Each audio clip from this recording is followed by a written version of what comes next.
Remy's hold on me is almost as tight as mine is on him. I can't imagine his reasons are quite the same, however, since he is in leather shoes and not heels made of broken glass. Still, I'm grateful for the pressure of his hands. Something to center me as my mind spirals with a sea of endless, raging thoughts about how I will answer to Madame for this. My eyes flit around the surrounding crowd in an effort to distract myself until a familiar, comforting hand briefly grasps my fingers. Raven hair and smooth brown skin peek around the edges of a cat mask I recognize from earlier this evening.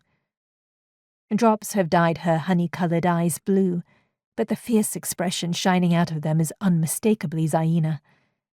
My sister is reminding me that she is here, along with her behemoth of a husband and her giant feline companion.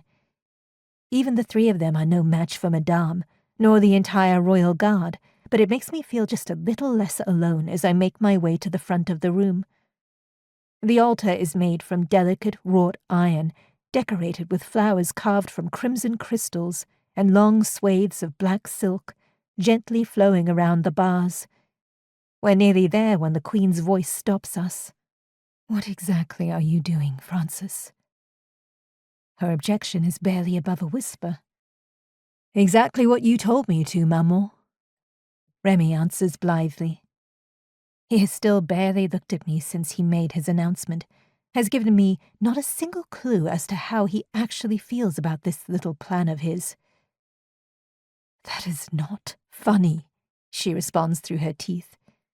It strikes me how similar she looks to Remy, from the warm brown tones of their hair and eyes to the perfectly controlled grins on their full lips. The only real difference is that her skin is olive-toned, while his is several shades lighter, more like the king's. "You can't be seen as playing favorites, my dear," King Jean whispers in a tired voice. The Queen lets out a low breath before switching tactics. I only thought he was supposed to wait until midnight to give all the girls a chance to win his affections. Her voice is more forceful now, her brow raised in a challenge. Several of the courtiers titter, but Remy is undeterred.